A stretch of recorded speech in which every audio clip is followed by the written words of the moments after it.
Welcome to the Sigma Show. I am your host, Sigma. This is episode 32. Before I get into who's joining me today, real quick, we're just going to go over what our topics for the show today will be as soon as I get my list up. First up, Sony had their state of play. They famously, well, not famously, but they very recently did not participate in any of the E3 stuff. So a couple weeks after, they did their own show. So we'll kind of go through what Sony had to say. Whether that's good or bad, find out. We finally got the release of the Nintendo Switch OLED model. Some of us here felt particularly vindicated by this news coming when it did, but we'll talk more about that later. And finally, Assassin's Creed's next iteration will be called, or at least it's codenamed, Assassin's Creed Infinity, and appears to be some sort of live service take on the beloved franchise. We'll talk about what that means for the future of the franchise and maybe Ubisoft and other games in general. But to join me with, to talk with me about these topics, wow, I really can't talk today, are Rexicon Jesse. Good morning. Marty Sleva. Hello. And B from Quirk Chat. What's up, B? Everybody. Hey, excited to be here yet again. I feel like I'm almost going to be like a regular at this point. No, that's the goal. Like, I want everyone who shows up on this show at any point to feel like they're a regular and can just come back whenever they want. Like, that's what I want for this show. So it's just a rotating cast. Everyone is familiar. We see you guys in the chat. Lampy, what's up? Insightfully Daft, welcome. Let's jump right into things, right? Before we do, go ahead. Named our switched up top. Oh, no, I'm stealing identities again. You are. Oh, crap. How did that happen? And here I thought I could do, what do you call it? The alphabet. I mean, there are like 26 letters in it. It's a lot of letters. It's a lot of letters. Yeah. Oh, you know what the problem is? Discord will arrange you alphabetically, and B's Discord name does not match her tag, so that's what tripped me up. Yeah, But I just have to be complicated. It's fine. No, it's okay. It's fine. I don't blame you. It's my fault. I'm impressed at how quickly you fixed that on the fly. That was amazing. Right, just that live editing. We Yeah. we just gotta new roll to with this. it. He's true to this. There we go. But thanks for that, chat, letting us know. We'll get things started with the Sony Showcase, or the State of Play, they like to call it, right? Overall, I want to say it wasn't like a bunch of big news. Like the game that they seemed to headline with was surprisingly Deathloop, which is a Microsoft first-party title now. But was there anything else from the Sony conference that you guys kind of like latched onto, or like was it kind of overall disappointing for you guys? Feel free to go first, anyone. I think I think people went into State of Play thinking that it was going to be a big E3 kind of blowout-y thing like Microsoft's conference or the Nintendo Direct a couple weeks ago, and that's just not what this was. This was mostly, it was probably a third of it was about Deathloop, and then the rest of it was touching on indie games and smaller third-party games. So I was actually pretty cool with it. Moss 2 was the big standout to me. Moss. Did you play the first one? I mean, I did, and I really liked it. And it's probably one of my favorite PSVR games. And that's the thing is, most people haven't played it because most people don't have a PSVR. True. But yeah, it's one of the coolest examples of sort of depth and perspective I've ever seen in PSVR. So the idea that they're doing that again is super cool to me. Nice. How about you, Jesse? Anything that stands out? Yeah, I've been keeping an eye on Sifu since I heard about it a while back. That looked awesome. Yeah, it was really just such a cool idea, and like the way it all flows together. I really like that aesthetic and how it looks, and I really want it to play well. I would love to be good at it. I probably won't be, but it still seems fun. My only problem with Sifu is every time someone says his name, I think they're saying seafood. And I'm like, why is there's a whole game about seafood? Right. There's a game about raw men, so there is a game about raw men called Raw Men. So yeah, I guess that can work. Yeah. Oh my gosh. Yeah, I was gonna say for me, I'm a big just Norman Reedus fan in general. So of course, Death Stranding. I'm excited about that. I had seen a little bit beforehand, so I'm excited about that. I'm sure other people, especially with the Demon Slayer movie coming out earlier this year, probably excited about the game as well. But The Hino Mari what is it? What are they called? yeah, the Chronicles. Yeah, yeah, Hinokami Chronicles. Yeah. Hinokami Chronicles. Yeah. So yeah, we'll see. Like, yeah, sometimes anime games tend to disappoint, in my opinion. So we'll see how it goes. Do we know? Is this is the game just going to be like like is this going to be like the Naruto games? Like, do we know what It looks like is it, another. or is it going to follow the story of the first season? Or It Well, looks I'm like not it. sure. Yeah, yeah, because like you had the movie that was like its whole separate arc. So I don't know if it's going yeah, like I don't know what this is going to be, but it was still a canon arc. So it wasn't. yeah. Yeah. So I don't know. I don't know. Yeah.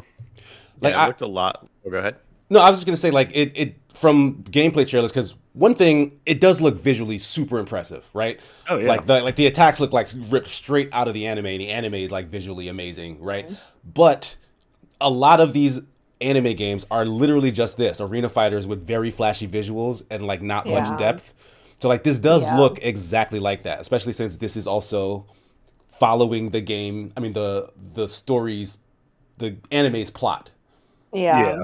So it's just a retread of all the same stuff. Like that really didn't pique my interest in the slightest, in all honesty. Yeah, and I'm not sure if it's gonna because what was the most recent Dragon Ball game? Kakarot has sort of open world RPG kind of elements to it, Mhm.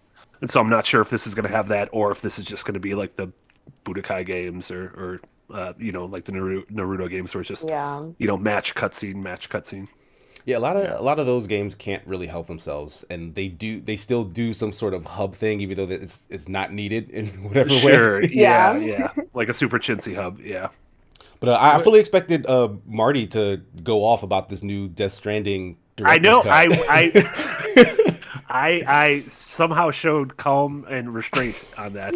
I am so excited about that Stranding. Oh my Yeah, god. okay, good. I'm glad it's not just me. Like I love Norman Reedus and yeah, Yeah. it was the one that like caught my attention the most looking at the list of things. So I'm excited.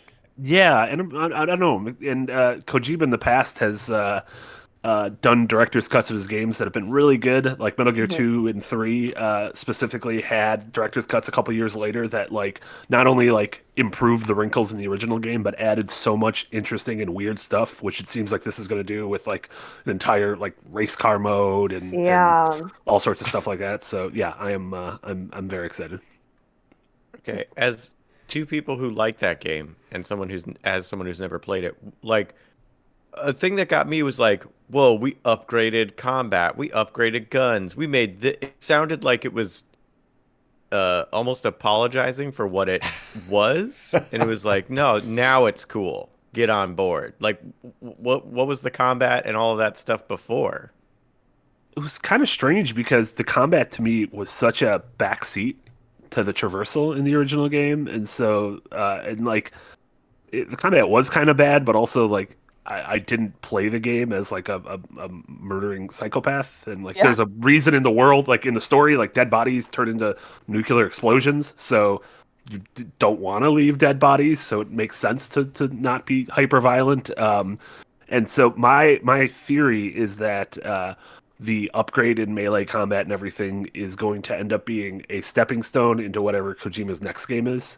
And so tweaking I the can see combat that. in Death Stranding Director's Cut is going to that's going to be the combat system in whatever their next game is, and whether that's the rumored Xbox exclusive or whatever. Right. Because chances That's what are I'm they're thinking. probably going to stick with this engine that they've used, Mhm. right, and then just build on that. Yeah. Well, I don't know if they can though, because they were using that Decima engine, which is the engine that Oh, Gorilla from made yeah, for from Horizon. Horizon. That's true. Yeah, and so if they make a Xbox game, I don't know if they could do that. Mm. Huh. I don't know how that That's works. actually a really good point, right? Yeah, Interesting.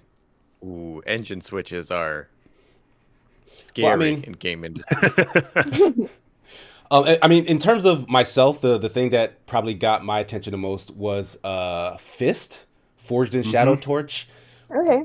Like the PC Gamer article I read kind of explained it as like Star Fox but meaner, which I kind of love because it does remind me of Star Fox. Though I love how the characters look, but weirdly enough, I feel like they look a little too real for like a 2D side-scrolling adventure. Like I would kind of want this to be a lot more stylish. Like I don't know, like I it looks too realistic for it to be zoomed out so far and to like have like flashing particles flying around you. Like it's kind of a weird mismatch of genre and aesthetic. But I don't know, like the gameplay at least looks actually like really cool. It's something I definitely want to try out. Yeah, I agree. Yeah, and it's interesting. It's by like a Chinese developer and like funded. There's like this new like Chinese development initiative that's Right. funding a bunch of cool looking indie games, and yeah, it's gonna be budget priced and everything. So yeah, I'm looking forward to it too. I have like a slight bad taste in my mouth from Biomutant last month. Or Was the that other month. another Chinese led No, thing? No, it was just the critters remind me. It's very familiar critters. Yeah, Yeah, like I see that. gritty, anthropomorphic, slightly realistic furry kids. So yeah, Cigar Anyone- smoking raccoon. Anyone excited about Arcade Geddon? I think so. Have you played it yet? Because the what's it called's out, right? No, The beta's yeah, out. Yeah. Yeah, I haven't played it, but I don't know. I think I'll probably play it. Why not? The responses I've seen from folks who've jumped in has been like surprisingly positive, and it sounds like good. an interesting mix of like PVE and PvP, like all melded together. So that seems kind of neat. Yeah. Yeah. I'm gonna be honest. I completely like. I saw it happen, heard the name, and nothing hit me. What is it exactly, and what like got you about it? Because I am curious. I like the funky character design. I think it's very colorful, cute. It's like a what is it?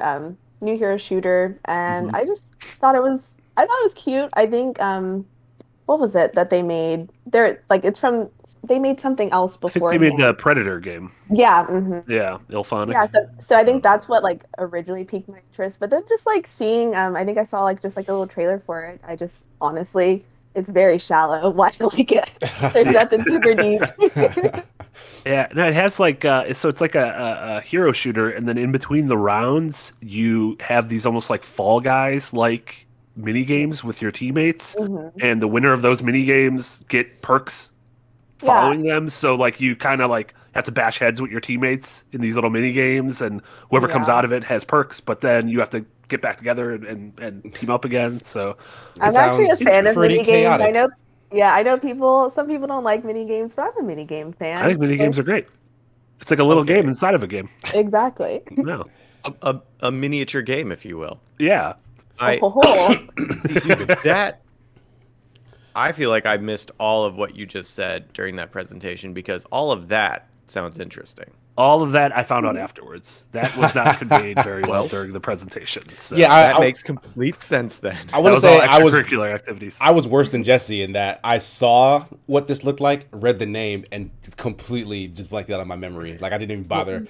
Like I don't dislike the look, but it really just kind of fades from mind after. Like, yeah, I don't know what that is, and I don't care about it. One thing is, I thought this was that Knockout City game. Like it took me a while to realize these are separate video games made by separate humans. Yeah. Yes. Yeah, and it's interesting. It's early access too, which you don't see a lot of as a like PlayStation exclusive to have early access. So Is it an exclusive? No, it's on Epic Store, I think. Oh as well. no, yeah, I just lied. Oh. No, that was a lie. I lied. Why are you bringing lies here, Marty? I fibbed. I did actually stumble across, I think, the Tribes of Midgar video, whatnot. Like, I'm not a big fan of like action RPGs, but I just like the look of it. Like, it's kind of got the, what do you call it, cell shaded type look. if I'm not mistaken. Yeah, and it has that like isometric sort of kind of looks like it scratches a Diablo itch. Yeah, and if I'm not Yeah, okay. Diablo itch. That's the itch of the devil. Oh no. Oh god. But like, if I'm not mistaken, like this has like 10 players, Ooh, that's a lot. right? Like you can have like a 10-player party. know I much might be mixing about this up this with a different one. game. It's I entirely honestly don't possible. know much about this one at all, so Oh, you're I'm thinking of listening. Arcade-ageddon. That's what you're thinking. We're doing a lot of How did you fibbing. get in? Yeah, we're doing a lot of fibbing. I was also really excited for Jet. That's the sort of the indie space game that looked like No Man's Sky ish. That's from Super Brothers, who made Sword and Sorcery, which it's still my favorite iOS game ever made. And when it came out, it was really clever. And Sword and Sorcery had this like really neat Twitter integration back when like Twitter was like a neat novelty and not the end of the world. Like 10 years ago, like the idea of a game being able to like tweet for you was really neat. But Wow. now, not so much. Yeah. Yeah, Twitter is kind of the end of the world, right? It really is. But then like every week, like once a week, someone does a good goof, and I'm like, all right, I forgive you, Twitter. And then it's hell for 7 days. All right, and I think the only thing we haven't touched on out of that presentation is the sequel to Judgment, which is like the continuation of the Yakuza series, Lost Judgment. And that's not like a director's cut or a special edition. It's like a full-on sequel to Judgment, right?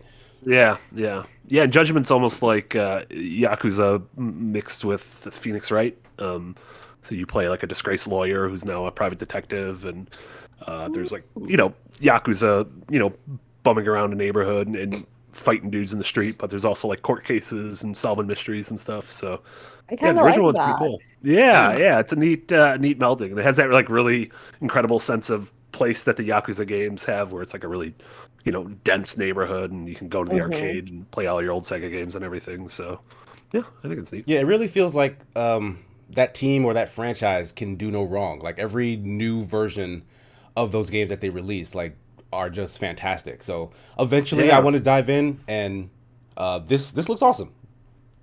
Yeah, I've never played any of the Yakuza games, and I haven't had like they seem fun, but I haven't have a huge drive to. That one sounds more up my alley. Doesn't it? Yeah, the whole Yeah. backstory with the lawyer, like I really like that. Yeah, and it's less. The main Yakuza series can feel overwhelming because there's like 10 of them and prequels and everything, and you're like, oh, they're introducing characters and you don't know that. Whereas this just feels very separate, so you can. Like it's in the world, but it's kind of a different part of the world, so you don't have to worry too much about, not doing your homework beforehand. Right. Okay. I mean, good. any other big standouts? Well, we actually did miss something, but like I don't care about this either. It's another battle Wait, royale what game. is it? The Hunters Arena Legends. Is that ringing a bell for That is- anybody? That is, I'm going to be honest, that is 3 words. Those are 3 words in unison. Wait, Arena yeah, I Legends. completely missed that. It's insane. I'm looking at this now. I watched the state of play, and this wasn't in it. Yeah, this was I'm sure it was in it, but like maybe I went to like get water or something. Yeah, your They just were eyes like- roll in the back of the head when another battle royale flies across the screen. But this Yeah, it looks was a fighting game battle royale. yeah, is like what this they looks said. combat based, like that other one, Naraka Blade Point, which is Oh, also yeah. in early access. Yeah. Yeah, it's already on. It's been on Steam since 2020. Yeah, so Great. if you're into that was there too. Yeah. I am really excited for Deathloop. It seems like we've seen it a lot, and I kind of just want to play the game now. Right? But, Yeah. I'm really. I think Arcade makes incredible games, and I'm a big Dishonored fan, and I really love time loops and time anything. So Yeah, seems really everything about Deathloop was speaking my language from its initial reveal. Like when they showed 2 black main characters in that, I was like, hey, Yeah. Oh yeah. this oh, yeah. looks like it's for me. When it was like, oh, it's kind of a loop situation. It's like, hey, this also sounds like it's for Yeah. me. And it has Yeah. that cool like 60s Bond aesthetic kind of. Right, like yeah, it's very cool. it seems so fun. It seems so cool and stylish, and interesting. Like I can't wait to play that game. And luckily, it will also come to PC because I do not have a PS5. Right. And also no, go ahead. Oh no, I was just gonna say, and it sounded like in the fine print, the PlayStation exclusivity is 1 year. So Yeah, like they sounds like it'll- apparently found out that it's September 24th, I think. September 14th, I think, September is when 14th. it comes out. Yeah, Okay. and it sounds like it'll be 1 year. So Yeah, so one full year. next year, it would come out. 2022, September 14th. Yeah, You can get it which obviously on you Game know, Pass, no less. Yeah. Since the game was announced, Microsoft acquired Bethesda, who owns Arcane. So yeah, it is funny. You're gonna load up the PlayStation exclusive Deathloop and see a Microsoft Studios logo, the first thing. So We're getting a lot more of that. Like there was MLB The Show showed up on Yeah, Xbox.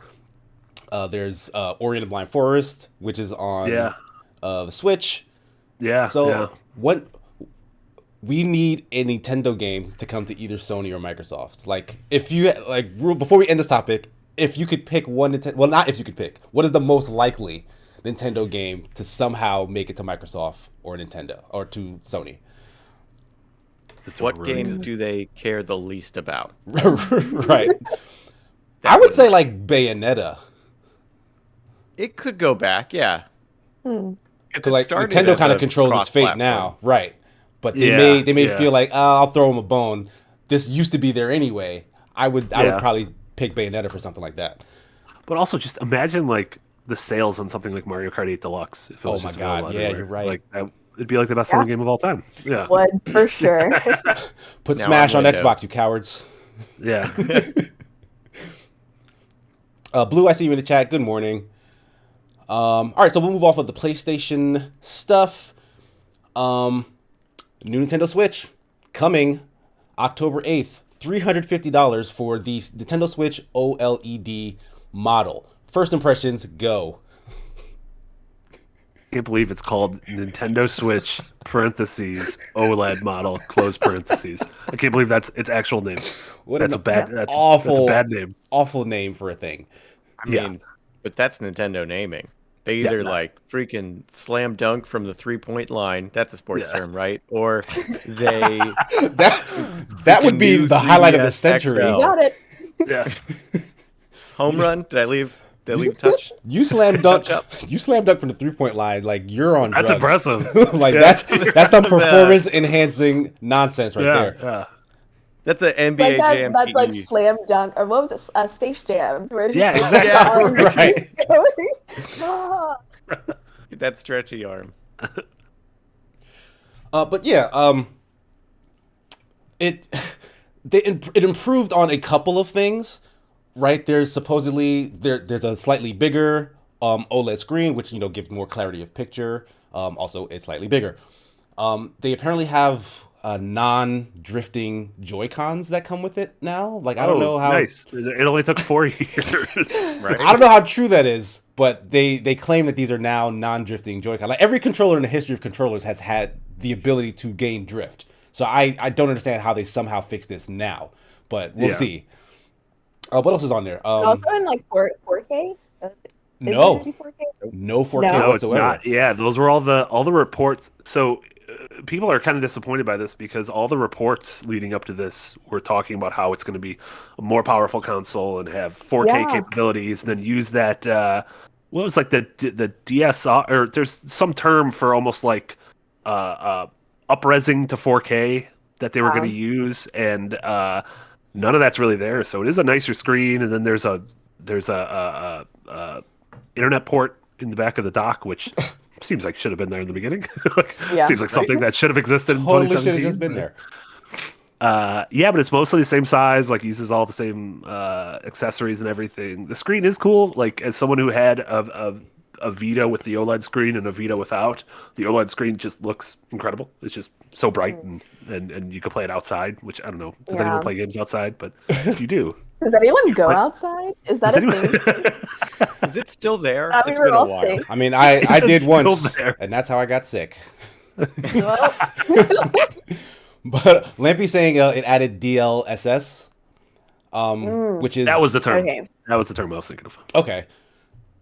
'Cause I'm wondering. There was also talk of it somehow expanding on the battery life. Like, is that also confirmed? Because I feel like there's still a little bit of speculation after the actual stats came out, where people were saying like, "Well, it must do this, it must do that." But I don't know if Nintendo has said. Speculation, yeah. So I'm not exactly sure. Like I know it comes with, or at least from what I've read, it comes with more storage. And I thought also that it expanded the battery life. I have no idea. Yeah. And they were touting like a better kickstand, which I don't know anyone who uses the kickstand, so Yeah.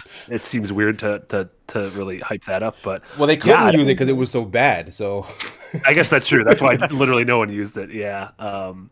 And but yeah, I don't think there's like any like further processing power or anything. So it's and I think the battery life is the same as the original. I want to say. well, What is even the in the original? chat, we're 'Cause- getting like conflicting reports of people saying like, no, it's got the same battery. Like, oh, the spec sheet said it's got 9 hours. That's better than the original, yeah, I right? was gonna say that's what I read was 9 hours, but is that I don't That's recall what the Yeah, time Lampy is saying is. that that's actually the same as the original. Yeah. okay. So people Well, probably just so forgot there that we their Switch go. is supposed to be on for 9 hours because it probably never Yeah. lives that long. Yeah. Yeah. If I'm remembering correctly, there's Model 2 of the Switch, which does have a better battery life than Model 1 of the Switch, but that happened like a year or two ago. So They it's also still there was the Switch Lite, which has a better battery model, which right. is just the Yeah. only the portable thing. Like you can't dock it. Right. Yeah, for me, I truly do think I don't think that Bloomberg reporting was false. I do think a full like a real Switch, not like Switch 2, but I do think a mid-generation hardware upgrade is in the works, and I do think it'll be released alongside Breath of the Wild 2, which I don't think will be till 2023. But I don't. This isn't that obviously. I think this is like a little stopgap to before that in a couple of years. So Yeah, well, how long has it been since the Switch Lite? Was it like that was 2 years ago? I think that was Was it 2019. Yeah, because the Switch was Yeah. 2017. I think the Lite was 2019. We have Okay, so this is 2 years after. Gosh, yeah, 2020. I'm just like, what?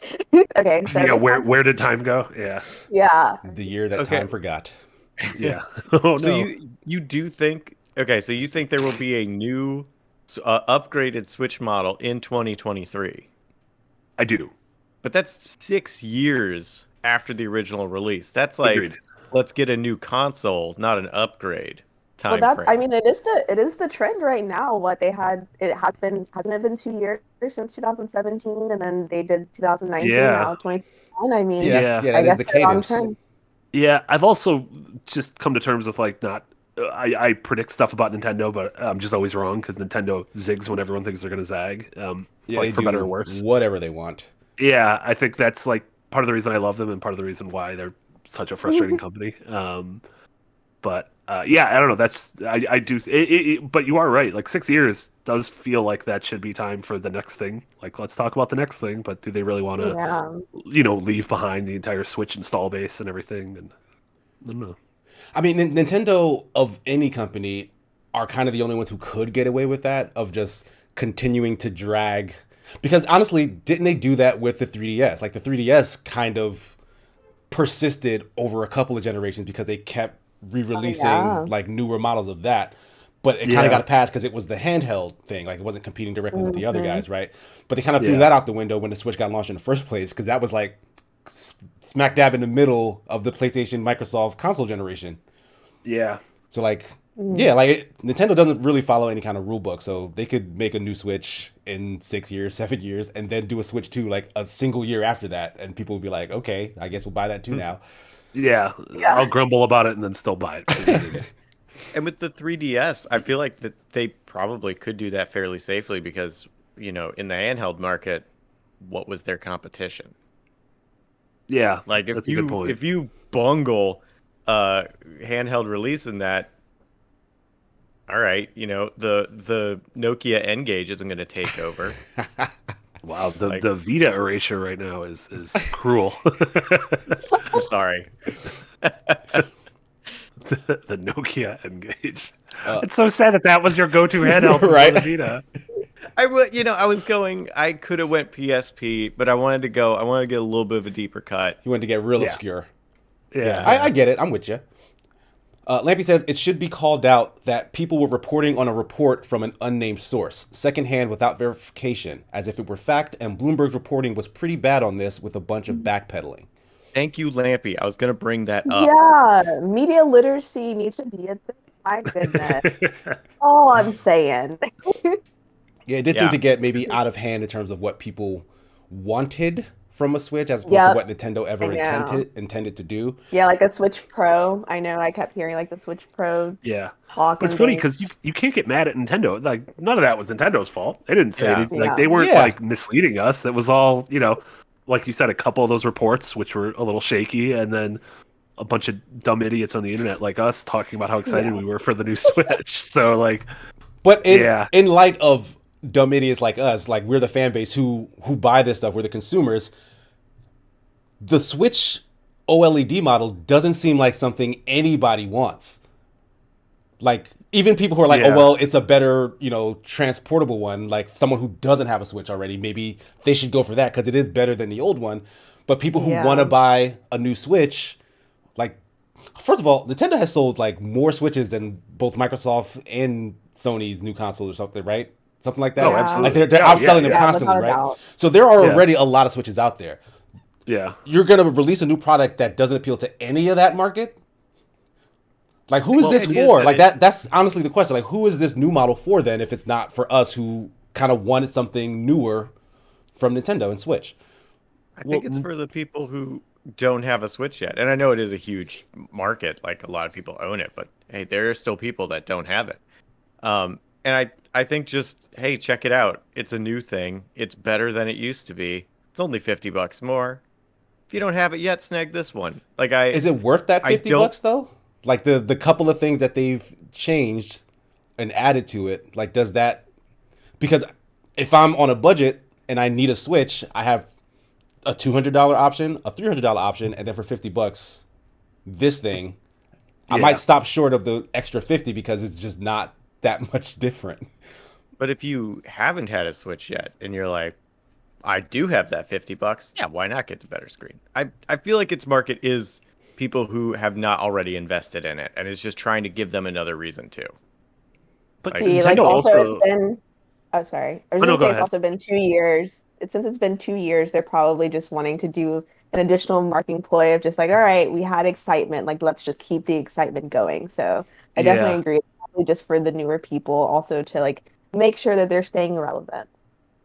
I mhm. mean, also Nintendo for the long. I mean, since the original Game Boy has done this genius thing that people like me, I end up buying these new things, even though I have a Switch, and then I give my old Switch to like my younger cousin, and then Yeah. all of a sudden that's a new person who's in the Switch ecosystem and is spending money on games and stuff, and so it's you don't really get that from Microsoft and Sony, but Nintendo has found out this way to sort of like really entrench its roots in the fan base, and by me getting this new one, they're gonna create a new fan out of whoever I give the old Switch to. That An is true. interesting idea. Yeah. I think the way that they do it, like generational, like I feel like, of course, like they're making sure that they're going to be the handheld for this generation, just like how we had ours when we were growing up. Hmm. I feel like the Switch is definitely for this, and like you have, I've recently heard the term of Alpha Gen. I guess is what comes after Gen Z, and it's just like Oh okay, no. I know. So it's like they're coming of the age where they're creating and like Hmm. they're also doing. So it's like let's release something else for them potentially. Like that's just Yeah. it makes sense to make it that way. Yeah. It also, at least for me, like there's people in my life who did not play games and then bought a Switch and play Animal Crossing every day. Like I Oh have yeah. friends who like did not care about games whatsoever and now like load up Animal Crossing every morning religiously. So, that Nintendo has a way of doing that I don't think anyone else does. Yeah. Yeah, they just it's both inspiring and frustrating the way they kind of just skirt the rules of like just sense and logic. Like nobody else could get away with this kind of half-assed, barely an upgrade. Like Lampy says, the OLED that they're using is massively overstocked at the moment, so it might actually be cheaper for Nintendo to make than the LED model. So it could honestly be Nintendo's like, hey, we got a way to cut some cost in production and also charge more for the system. So they're just kind of just raking in money because Hmm. Nintendo never sells any of their hardware at cost, right? Like they always make a profit. Yeah. Yeah, yeah. So it feels like it's not something Nintendo did for any purpose. Like it doesn't help the consumers at all. Nintendo did it for themselves, and like that's kind of crappy in my opinion. Like I really do feel let down by this sorry excuse for a hardware upgrade, not because I had all these expectations for what they needed, but just because in and of itself is just bad, right? Do you remember when they released that Canadian Wii? It was like red and it had like no internet connectivity. Oh yeah. I do. Oh my gosh. It was such a random thing. And I'm like, Yeah. and again, it was kind of like they released it to serve such a niche audience, I guess. Yeah. But it was really so that they didn't have to use certain components and whatnot. Like Nintendo made it because it was cheaper to make and they could sell it to some audience who wouldn't know the difference. Is how Yeah. it came off. See. So like it's just Well, I'm trying- it's kind of scummy. Yeah. Like that's the vibe I get. Like the OLED model seems like a scummy cash grab rather than Well, something I for its wonder- fans. I wonder what additional upgrades could have been done. Like, so like for me, like my main, like I guess handheld, not a handheld. I use the Quest. Quest is like what I play a lot of my games on, which is more VR headset. Mm-hmm. And I know I had bought the Quest, and then shortly after they dropped the Quest 2, and the Quest 2 like actually was better. Like it was like higher resolution. I think it was also lighter, so like easier to carry around, and like you didn't have like as much. And I was just like, dang, like that made sense. And I feel like there's a lot more room for innovation in something such as VR. But I wonder for Nintendo, like I'm sure like there are like needs that people are wanting for the Switch. But do you have any thoughts of like what you would have liked to see or additional, or do you feel like they should have just held out and waited for the next? Yeah, like personally, Nintendo just needs. Well, they don't need it. Okay, it's something I want because we had this conversation in the Discord before. Nintendo doesn't necessarily need more power in their console. They're doing perfectly fine with the games that they release on it. They make them look fine enough. Like it's the third party stuff that struggles when you try to play it on Switch. But honestly, get another console if you want that because Nintendo doesn't care, right? Yeah. But I personally would have wanted them to do something with the Joy-Cons because I think those are bad. Like the Joy-Cons feel awful in my hands. So completely scrap that and do something else.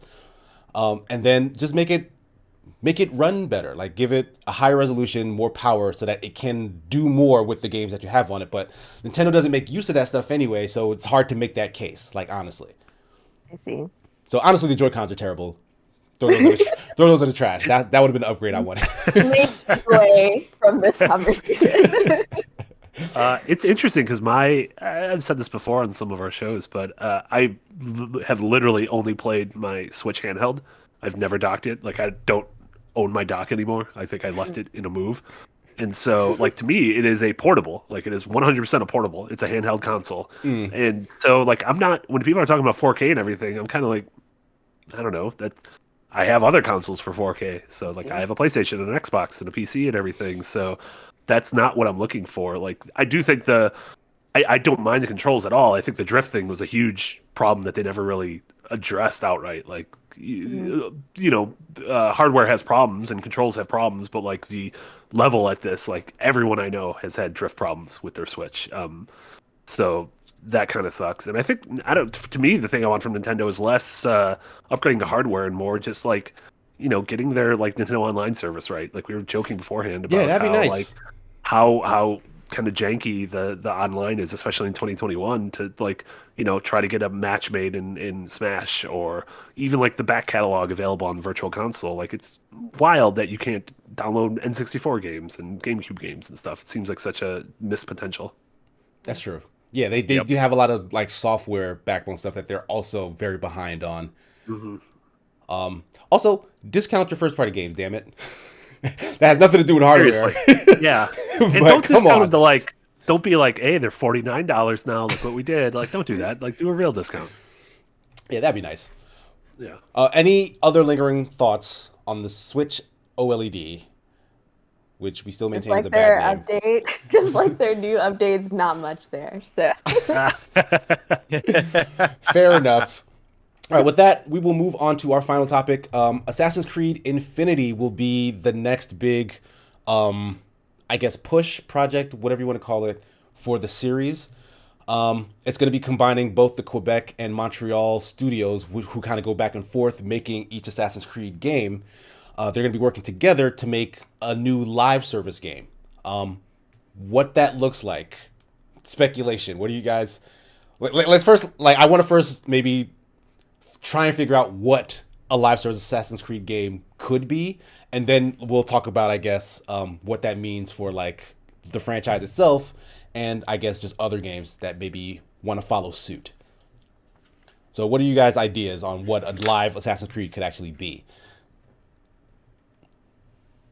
I mean, it sounds like this thing's just going to be a kind of a ongoing, evolving platform for Assassin's Creed. So I'm not sure how much this is going to change the individual games we play, but it just feels like they obviously took a page from Fortnite and GTA Online and Mhm. decided that they want to just create a singular hub that consistently evolves, and maybe is able to get off the standard kind of every 2 years we get a new massive 100-hour Assassin's Creed game. I see. Yeah. I mean, Yeah, I that sounds right. I mean, like just like you said, evolving with the times, like just making it evolving and expandable. Like I think it's smart. I'd want to see how they actually play it out. But yeah. Yeah, Jesse. okay. Good news, bad news. So or hopeful news, less hopeful. I don't know how to speak. Um, I really like the idea. Um, okay, open or live service, scary word, absolutely. Hmm. But putting that aside for just a moment, it is a cool idea because of the way Assassin's Creed works, where you basically have very similar game every time, but they have to completely redo a lot of the visuals. And that's a huge part of it. When you go from, Odyssey to Valhalla, you can reuse some ideas and mechanics and engine stuff, but like the assets look completely different. Having a Hmm. live service could save them a lot of like team power and things in order to just make something cool and be able to keep expanding it. Be able to keep, Mhm. rather than having to dump what they used, all the art assets to build the new game, they use those same art assets to build a new place and just add a couple of new things. Um, which could be really cool. And I think they mentioned in the article that they were thinking about doing it in several different like places, not just one. Mhm. So I think that could be cool. That could definitely help the game. Um, More scared because live service, also Ubisoft, also combining studios sounds really cool. That is a logistical nightmare sometimes. Hmm. Dealing with having to get people to coordinate across. I mean, I forget where the two studios are, but you're dealing with time Montreal zones. and Quebec, I'm pretty Okay, sure. yeah, Yeah, so that's they're not what too far. Yeah, I think East they're. and Pacific, so like 3 hours. That's not No, too bad. Quebec's like near New York, and so is Yeah. Montreal. Like, so they're I think Oh, on the okay. same time zone. Yeah, or an hour different. Yeah. All right, that's better then. But Ubisoft's also had a long history of, a lot of their games are globally developed to where it's like the Singapore studio hands off to the studio in Paris, who hands off to the studio in Montreal, who hands off to the studio in Toronto. So I'm less worried about the logistical part of it and more. I see in a perfect world, I think this would give us a lot of neat, interesting, smaller Assassin's Creed experiences. Kind of like for 3, they had the tyranny of King Washington, and for Mhm. 4, they had Freedom Cry, and Yeah. these were these like kind of expansion or side stories that were interesting and felt very different. And so the idea of maybe getting more of these little things that explore different parts of the world and different characters, that sounds interesting. My worry would be that with live service, it just becomes a giant bloated mess that they want you to come back to every week. And, there's battle passes and new objectives and they want this to be your only game in the same way kind of Fortnite and Warzone and GTA Online are constantly introducing new things to keep you hooked into them. And that, personally, that just doesn't, that's not something I'm looking for. Yeah, the time investment doesn't appeal to me. Like I don't want to have to spend that much time to get the most out of the Hmm. experience. But I mean, weirdly enough, I do think Assassin's Creed, like that universe, would work the best in terms of an adventure game becoming a live service game because of the whole motif of the animus and like going back in DNA and playing around Hmm. in history.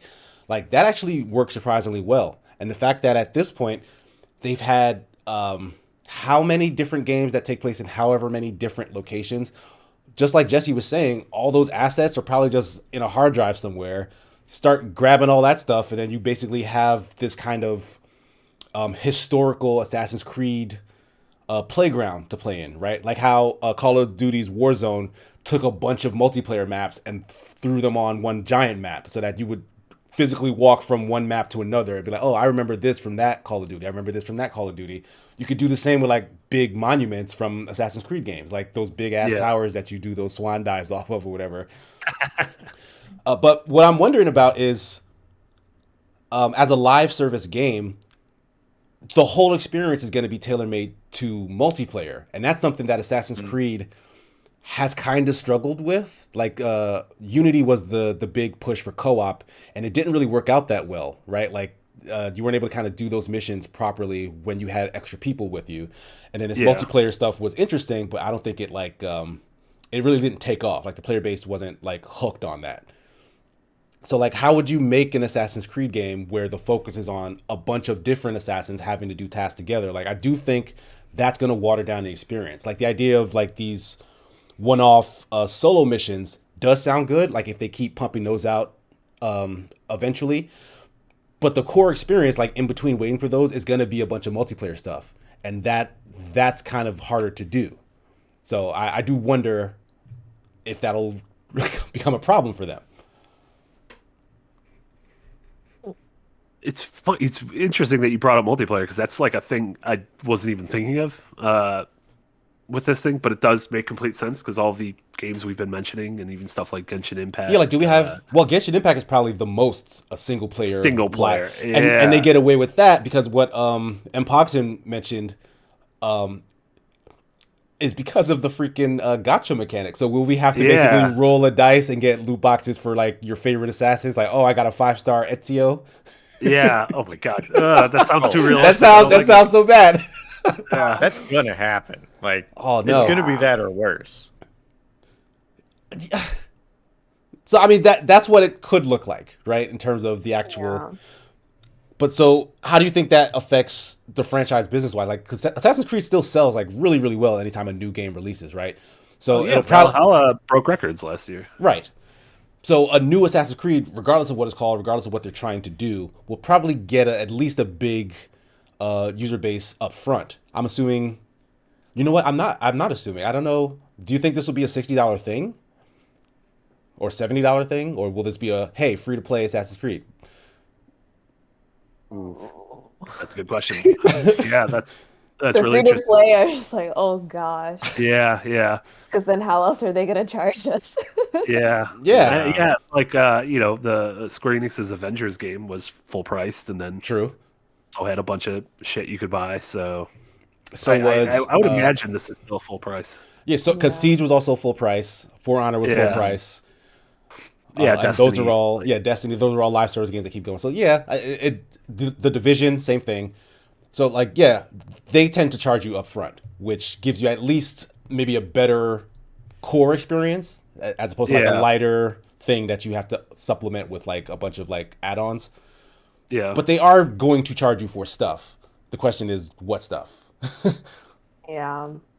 Honestly, I mean, kind of, this is so kind of changing topics, but I did want to address, because I forgot about it, but then I was thinking, I was like, I kept hearing Ubisoft last year, and what Jesse was saying about reorganization, like, of course, like the time zone difference, but also like they had a lot of executives step down due to some kind of controversy with like harassment and like. I'm glad you brought that up because that slipped my brain.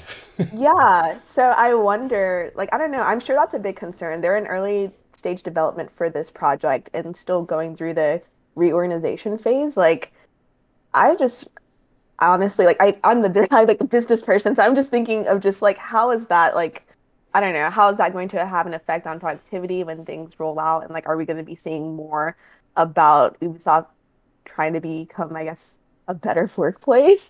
Yeah. Does that make sense, you know? Yeah. Because they even like they addressed it a little bit during their E3, but it was almost like we had some problems, but we're fixing them, kind of thing, without any actual like action items. It's or, like, dude, your VP stepped Yeah, down mid allegations. Like, it's Yeah. something more than just a little band-aid you have to put exactly. on. Like, come on. Aesop Movie says everyone has decided to forget about it in games media. I wouldn't go that far because like the article that I pulled up from PC Gamer does mention it. Like I'm sorry, I forgot to bring it up while we started talking about it because again, like Ubisoft doesn't necessarily tell you what's going on. Like all we know is some accusations were made. Ubisoft claims that they've internally, or they had a third party rather, come and address and handle the situation. Yet some of the staff still say like, no, nothing's really been handled yet. So it's like all we can do is speculate, and that doesn't necessarily get you closer to the answer. And that, as much as the people who work on the games and who manage the games are tied to the games, the actual game is still kind of a separate topic than that. So those are kind of two separate conversations. I do think they're both worth having, but as we were talking about the Assassin's Creed stuff, I apologize I didn't mention any of that other stuff as well. But we're on it now, No. so Yeah, no, I think it is important to just like bring it up because, and honestly, like the person who commented in the chat, like I do feel like overall, like it's the same whenever these things happen. It's like I know Google had an issue with things, but like we've forgotten about the Google problems and like just other issues that happen internally. I think we as fans kind of, I don't know, for the most part, we can we do separate like the game experience from like the organization for better or for worse. So I think a lot of the fans are going to be focusing in on just like the fact that we have this new platform and like how it's going to become and stuff. But I think it is still important to see. I'm just going to be looking out in the news to be like, all right, how are things going with Ubisoft with this Yeah. reorganization? right. It's Like as long as there's like that tinge of it in the background, like whenever there is, Ubisoft goes like, "Hey, check out this new blah blah blah blah," and someone goes, "Oh, that's awesome." But what about that other thing that was going on in the Yeah. background? As Yeah, long as they yeah. keep kind of pushing that button, I think. I mean, it's dependent on Ubisoft, honestly. Like the people who are complaining internally, I guess, continue doing that and keep trying to get your voices heard. And media also has the responsibility to kind of keep poking them about it Yeah. until we do Yeah, get some sort of definitely. resolution. Definitely. And I think thankfully we're in a generation where people are actually starting to care about those things, which is why I did want to bring it up. Right. So we'll see, you know, what comes from it. All right. Awesome. But I mean, anything more on that particular topic or on the Assassin's Creed live service stuff before we wrap things up for today? No, I think a lot of it's just we're gonna have to wait and see what this actually looks like. True. Yeah, I don't think there's any reason to get your pitchforks out that Yeah. they're gonna ruin the series yet. Maybe this will ruin the series, but we just don't know yet. Yeah. Mhm. And Maybe it'll be fun. Yeah, The- exactly. And the model for live service is not only, encompasses several different types of games now, but who knows if any of those are what they're going to focus on and they're going to do something completely different. So Siege is a live service game, Yeah, but that's absolutely. team-based. Yeah. So it plays completely different than GTA Online or, some other game that I'm blanking on. Yeah. World of Warcraft, I guess. So they could do something like very small group related. We're trying to fix what they did with Unity that nobody liked. Shouldn't say nobody, that a lot of people seemed to didn't like. Yeah. Or it could be totally something different. Could be open world. I'm interested because I like seeing how games evolve. It's a very interesting art form. But what it's gonna do, yeah, no idea. I just realized we also got news some time ago that The Division was also getting some kind of free-to-play version. Right? Did we? I remember hearing that. Like The Division, like Ubisoft said that their next Division thing would be like a free-to-play thing. Man, you want to talk about things I that was you gonna immediately say. wipe from the memory banks. Yeah, no, I feel like I remember talking about this. Gosh. But yeah. Mm. But yes, I mean, Yeah, guess- Ubisoft came out, I think, earlier this year and said that like they're transitioning a lot of their business model to this sort of Right. live service and games as a That's- service kind of thing. Mhm. And so, again, I wouldn't be surprised to see something with the Avatar game that they announced in that way. And I don't think they're completely getting away from traditional single player games. Like, I don't think the Mario and Rabbids sequel is going to be live service. I don't think their Star Wars game is going to be live service. But for some of their, core kind of foundational IP, I could absolutely see that. Like, they already have they so did many. announce. You are correct, Casey. It's, I love to due hear to it. Google. They did announce some sort of looks like free to play The Division Heartland. Yes, Heartland. That's what it was. Mm-hmm. And Pop says, I really enjoyed the Division, and I don't remember. Yeah, so that's not great. But yeah, like if like the couple of things that weren't live service from them, they're now turning into live service because they already had like a ton of live service games. Like and they've announced games that they haven't even put out yet that were supposed to be live service, like that what's the pirate one called again? Skull and Bones. Skull and Bones, right? So I can see that just becoming a part of Assassin's Creed Infinity. Just sort of like have it be the maybe that's why it disappeared. the multiplayer pirate version of Assassin's Creed. We were talking about that yesterday while we were playing Blazing Sails. That I'd much prefer a battle royale in like the Ubisoft style of like ship combat than what Sea of Thieves does. Mm-hmm. So maybe they will do that. But Yeah. no, any last thoughts? I'm honestly just interested, like once this does come out, just to see how it shapes the industry, like what trends are going to come from this, if others are going to follow suit. I'm just, yeah, excited to see how this new generation experiences games. Yeah. All right. Well, Same. on that note, what other publisher do you think would benefit perhaps from taking a single player game and turning it into a live service game that's under their umbrella? Well, Like one, so- we're not sure if this is going to actually benefit. I mean, we don't. Yeah, Yeah. that's true. Anybody in the market for some live service Dark Souls? Oh God. God, nothing comes to mind. Anyone want to speculate of what they think? No, it's interesting because you look at like how successful it's been with. I mean, Call of Duty was multiplayer, but with Warzone, like Warzone is almost the like Call of Duty pillar now. Yeah. So it's interesting to think if like, EA would do that with Battle. I mean, I guess we're getting Halo Infinite as well, which Microsoft has sort of described as a ongoing, ever evolving thing. So we can have Infinite and Infinity in the next few years. So that'll be easy to remember. Infinite and Infinity. Infinity, yeah. It took you saying that for me to realize those names were like not kinda the same thing. Oh yeah. I'm not just misremembering every time I hear one and be like, oh, that was it. Okay. Yeah. Now it'd be interesting to see if like, I don't know, if Nintendo would ever do that with like Pokemon. Because that seems like a series that kind of makes sense to be that. But So that's Nintendo's- almost guaranteeing that they will not do that then, if it makes sense. Yeah, it And, makes like- too much sense. What are you talking about? for all of Nintendo's like oddities and problems we were talking about earlier, like they're not like kind of like vultures, and they don't seem like they're like trying to like trick kids into spending money. Like On the surface, like but like Animal Crossing has no in-app purchases, which is wild to me. Because like I know people who would spend so much money on Yeah. dumb shit in Animal Crossing if they could, but the fact that Oh, there's yeah. zero of them is like kind of nice, I guess. But I do think that is and this is a tangent, but fine. I do think that is a perception thing. Like on the surface, if they were to do that, it would look as bad as it is. Yes, they would make all that money, they know it. Yeah. But it would look as bad as everyone else who does it. Yeah. So like they're like we'll stay away from that.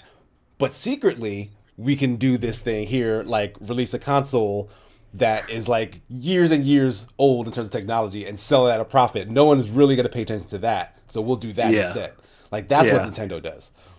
Also, if people want to pay more for Animal Crossing, they can do that with the mobile game. That's a good point. Yeah, and I guess Pokemon with Pokemon Go as well. So yeah. Right. Yeah, exactly. So like they just look for where it fits and where they won't kind of just draw the immediate ire of everyone. So I don't know. Yeah. I like Nintendo in case anyone. Yeah. is thinking that maybe I have some kind of vendetta against them, but they can be a very big corporation sometimes. That's all. Oh yeah, Absolutely. to answer your question, it's like a bit of a, I don't know, backwards facing monkey paw. I don't know how this works. Like, I would love to see that live service model in like a Resident Evil game. However, they've done that multiple times to failure Yeah. every time. Yeah. But something closer to like Outbreak, but with modern technology Yeah. versus the like, what was the one that Resident Evil? Oh, what was the one that Ooh, launched modern with the technology, remake like that's 3? just if they were to just do some of the older ones, I didn't even think like with the modern technology, like how many games could have been so much better. Yeah, Yeah. because Seriously. Outbreak was such a cool idea that was Yeah. executed horrifically. Yeah. Like the thing that gets me about Outbreak is you'd go play it online with people. There was no in-game communication other than like like a few like 8 chats you could shout out. Mhm. If you got in an elevator with your group, it did not tell you what floor anybody else was getting on, and there was a loading screen between each thing. Oh God. So you could immediately get lost from your group and have no way to get back to them. Like it's terrible. Like they could do some really cool stuff with a co-op online thing, but that's not what they do. Yeah. M. Pogson is suggesting live service Silent Hill. Oh my God. Are we just ruining all the franchises I love now? With our live service Dark Souls and live service Silent Hill. No, the Dark Souls thing was a joke. I don't think it would benefit at all from that. Look, if it gives me a new Silent Hill, I would at least try it. Fair enough. But I think that pretty much wraps things up for today. Not a ton of topics this week, but I definitely enjoyed the conversation we had regardless. Jesse, where can people find you if they're looking for your content on the internet? Oh man, I tweet out stuff that I do on my Twitter, which is right there, which is RexCon Jesse. You can always see my full schedule of stuff I stream on my channel, which is twitch.tv/RexCon Jesse. And then you can check out my stuff on The Escapist, and I have a full playlist on my YouTube channel of all the reviews and stuff that I do. If for some reason you want to binge videos that I edit and talk in. All right, B, how about you? Where can people find what you're doing on the internet these days? So I run a company called QuirkChat. We're a video social network for people who are into anime and gaming. You can find That weeb us. shit. Yeah, you Yeah. can find us in the app stores. You could search QuirkChat or on social media at QuirkChat. Myself, I don't post too much on social media outside of QuirkChat, but you can find me at BossAssBEE. Nice. It's probably pretty healthy not to post a lot on social Yeah, media. I was gonna say. It seems like you're living a good life. Right, if you want to see Instagram stories of my dog, some Yes. drinks, that's it. That's the only thing that should be on social media. Yeah, basically. Yeah. Do want to see pets though, so Yeah. Yeah. He's actually being quiet back here. I was like, you better not make a sound. That Don't ruin Casey's show. That threatening aura coming from you is keeping him at bay. Right. How about you, Marty? Where can people find your stuff on the internet? You can find me doing stuff at The Escapist. We put up a new episode of Escape the Galaxy, which is our Star Wars show over the weekend, where we talked about the last couple episodes of The Bad Batch. And I also have a video essay that went up recently on Tunic and Death's Door, which are 2 upcoming indie games that I think are going to be some of the most special games of the year. Awesome. The end. The end. Over and out. You guys can find me right here on this channel, Sigma Gears 9, as well as my Twitter. You can see me and I believe Jesse later today on the Open Party channel for some Super Smash Sunday action. I do think Blue and Jeff will be joining me then. Other than that, like Marty said, check out some of the Escapist content I also do. There's a new A Marvelous Escape, which is on Loki episode 5. Me, Darren, and Amy go in on that whole stuff. I should have a review coming out within the next week, a 3-minute review. And Breakout. Breakout. We're on a show called Breakout. Right, yes. There's so much Breakout. stuff I can forget it constantly. But yeah, the Breakout podcast, me, Marty, and our editor-in-chief, Nick Calandra, are on a new audio podcast. Remember to get a video version, so, sign up for that. And check those out. First 2 episodes are already out, episode 0 and episode 1.